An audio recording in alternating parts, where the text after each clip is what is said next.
sangat sulit untuk menerangkan keunggulan Gibran jika dibandingkan dengan Erick Thohir. Saya nggak akan sanggup membuatkan suatu narasi yang mencerminkan keunggulan Gibran timbang seorang Erick Thohir, karena nggak akan masuk akal. Geger, pasca di prank Prabowo dan Gibran, Erick Thohir temui Sandiaga Uno, gas merapat ke kubu Ganjar Mahfud nih, mantap menang. Halo, selamat datang di channel Redaksi Jurnal bersama JJ.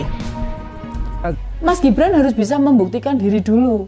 Tunggu Bapak tidak menjabat. Apakah masih semoncer sekarang? Bukankah Pak Prabowo ngajak Mas Gibran karena putra presiden? Bukan karena kepala daerah yang prestasinya moncer? Apa ya mungkin diajak bertarung di Pilpres seandainya Mas Gibran dari kalangan orang biasa? Mas Gibran itu baru loh jadi wali kota. Kita melihat keberhasilan Mas Wali, soalnya di blow up gede-gedean sama media. Ini semua bukan berarti merendahkan atau tidak percaya dengan jenengan. Hanya butuh waktu agar stigma politik dinasti itu tidak terbukti. Ya kami kan bergerak cepat. Meskipun keputusan baru diambil pada hari Selasa dan sehari sebelumnya pada hari Senin, tetapi kami langsung bergerak cepat karena semuanya sudah dipersiapkan dengan matang, termasuk nanti untuk pengambilan nomor urut, kemudian ada kampanye damai, kami sudah persiapkan sejak awal. Mas, soal TPN kabarnya Pak Sandiaga Uno setelah tidak jadi cawapres Mas Ganjar masuk Dewan Pakar TPN, Mas, benar kata P3 seperti itu, Mas? Ya, betul sekali, karena Pak Sandiaga Uno memiliki kompetensi yang sangat lengkap. Beliau juga bergerak cepat, jadi cocok dengan karakternya Pak Ganjar. Kami memerlukan kepemimpinan dari Dewan Pakar, bukan pada aspek intelektual leadership-nya, tetapi juga kemampuan untuk menjabarkan secara teknokratik. Sehingga setelah berkoordinasi dengan Ketua Umum P3 Bapak Mardiono, berkoordinasi dengan Pak Arsyad Rashid, maka Pak Sandiaga Uno akan memimpin Dewan Pakar. Seperti dilansir dari laman detik.com, Menteri BUMN Erick Thohir bertemu dengan Menteri Pariwisata dan Ekonomi Kreatif Sandiaga Uno. Pertemuan ini berlangsung di tengah hiruk-pikuk saat Prabowo Subianto Gibran Raka Buming Raka mendaftarkan diri ke KPU sebagai Baca Pres dan Bacawa Pres di Pilpres 2024. Pertemuan itu diunggah dalam Instagram pribadi Erick Thohir. Keduanya melakukan pertemuan di Kementerian BUMN. Ada banyak hal yang dibahas dalam pertemuan keduanya. Tulis Erick dalam salah satu unggahannya Rabu 25 Oktober, kangen juga diskusi untuk kemajuan bangsa sama Mas Sandi @Sandiaga Uno. Nah, dua-duanya disebut-sebut sebagai kandidat kuat calon wakil presiden, bukan tanpa alasan, karena keduanya mempunyai elektabilitas yang cukup tinggi di berbagai survei Capres-Cawapres nasional. Namun sayang, keduanya mempunyai nasib hampir sama, yaitu sama-sama di prank. Tapi masih mending nasib Sandiaga ya, karena kini yang bersangkutan secara resmi diumumkan sebagai Ketua Dewan Pakar Tim Pemenangan Nasional TPN Ganjar Pranowo dan Mahfud MD di Pilpres 2024. Kepastian itu disampaikan Ketua TPN Arsyad Rashid usai rapat lebih dari 3 jam bersama dengan para ketum partai pengusung di kantor TPN, Gedung High End Kebon Siri, Jakarta Pusat, Rabu 25 Oktober. Meski menjabat sebagai Dewan Pakar, Arsyad mengungkapkan Sandiaga akan tetap turun ke lapangan menggalang dukungan. Bahkan menurut dia, relawannya akan ikut melebur bersama para relawan lain di bawah TPN. Pada kesempatan itu, Ganjar selaku Capres turut mengumumkan beberapa nama lain di jajaran Wakil Ketua dan Deputi TPN. Nah, meski gagal jadi cawapres Ganjar, tapi Sandiaga Uno masih mendapatkan posisi penting di jajaran tim pemenangan Ganjar Mahfud. Sandiaga juga pastinya legowo dan menerima pilihan partai koalisi ini. Wah, yang paling nyesek tentu saja Erick Thohir. Ketika masuk dalam daftar singkat calon kuat, artinya Erick Thohir memang dinilai mampu jika memang akan diberikan mandat sebagai cawapres.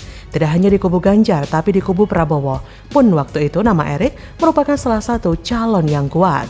Dari partai koalisi pendukung Prabowo, PAN merupakan partai yang mengusung Erik sebagai kandidat cawapres Prabowo. Bahkan ketika KPU sudah memulai jadwal pendaftaran capres-cawapres, PAN masih sangat bersemangat mendukung Erick Thohir untuk jadi cawapres Prabowo. Bahkan, Erick Thohir sudah bikin SKCK, sudah siap-siap, walaupun kemudian disebut sebagai cadangan saja. Kasihan juga ya, selevel sekaliber Erick Thohir hanya menjadi cadangan dibandingkan dengan sosok lain yang masih muda. Baru saja 2-3 tahun jadi pejabat publik di sebuah wilayah yang tergolong kecil pula.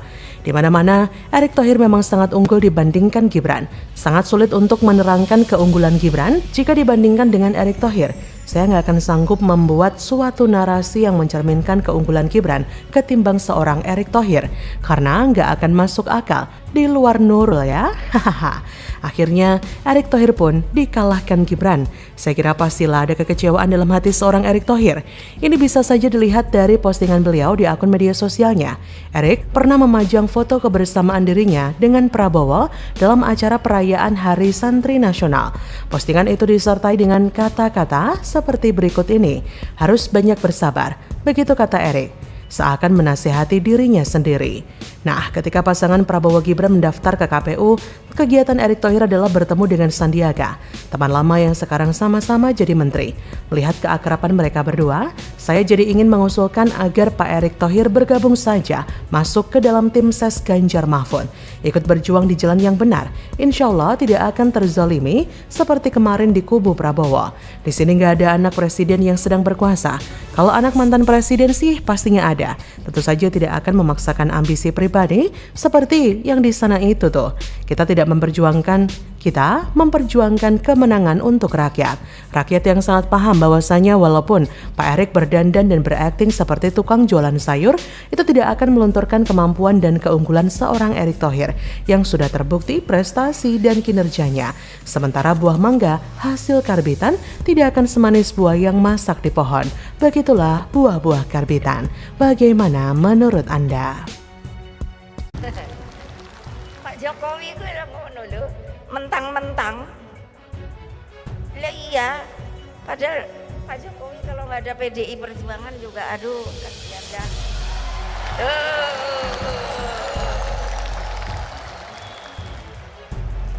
Lo legal formal lo. Beliau jadi presiden tuh nggak ada kan ini. Legal formal. Saya jadi maklum, langkah catur Jokowi melirik ke kubu Prabowo. Di PDIP seorang presiden 2 periode sama sekali tidak dihargai, cuma dianggap petugas partai. Kini, lihat siapa yang pegang kendali. Halo, selamat datang di channel Redaksi Jurnal bersama JJ. Banyak teman pendukung Jokowi yang mengkritik Bu Megawati atas pidatonya waktu ulang tahun PDI Perjuangan ke-50 kemarin. Mereka beranggapan kalau mereka dulu memilih Jokowi karena sosok, bukan karena dia dari partai PDI Perjuangan. Saya setuju, saya juga begitu. Saya lebih memilih sosok waktu memilih calon presiden dan calon kepala daerah. Saya tidak melihat dia itu dari partai apa, karena buat saya dan mungkin sebagian orang, kita melihat pemimpin itu dari rekam jejaknya, bukan dari mana dia berasal. Tapi yang nggak boleh dilupakan, partai adalah kawah candra di muka seorang calon pemimpin. Lewat partailah seorang calon pemimpin digembleng habis-habisan untuk mengemban visi dan misi partai. Bu Mega dalam memutuskan betul-betul sangat hati-hati. Betul-betul tenang dan tidak gerusa-gerusu seperti yang lain-lainnya.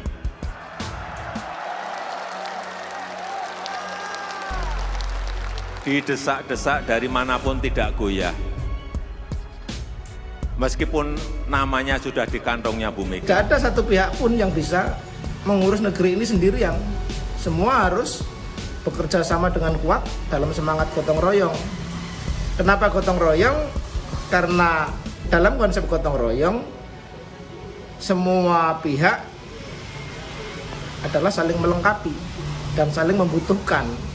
Sehingga tentunya semuanya itu adalah sama-sama penting, maka jangan sampailah ada pihak yang merasa dirinya lebih penting dari pihak-pihak yang lain. Harus kita akui, kalau sementara ini PDI Perjuangan lah partai yang bisa menghasilkan generasi-generasi terbaik di dalam memimpin negeri. Di PDI Perjuangan ada Jokowi, ada Ganjar Pranowo, ada Bu Risma, ada Jarot, ada FX Rudi, dan masih banyak yang lainnya. Meski di sana juga ada banyak kader-kader busuk yang tertangkap korupsi. Dan semua itu bisa terjadi karena kepemimpinan Bu Megawati dan juga kebesaran hatinya. Kalau saja Bu Mega dulu tahun 2014 berkeras untuk tetap menjadi calon presiden, tentu presiden seperti Jokowi tidak akan pernah lahir. Ketua Umum PDIP Megawati Soekarno Putri pernah berbicara mengenai peran penting PDIP bagi seorang Presiden Joko Widodo. Beberapa bulan lalu Megawati mengaku mengawal Jokowi sejak sebelum menjadi presiden. Hal itu disampaikan Megawati dalam acara peringatan HUT ke-50 PDIP di J-Expo Kemayoran, Jakarta Pusat, Selasa 10 Januari 2023 silam. Megawati mulanya menyinggung soal program stunting yang diinisiasi PDIP. Mega pun lalu menyinggung soal Jokowi dan dukungan PDIP. Megawati mengatakan PDIP mengawal Jokowi secara legal formal. Menurutnya, Presiden Jokowi kalau tidak ada PDIP, kasihan banget.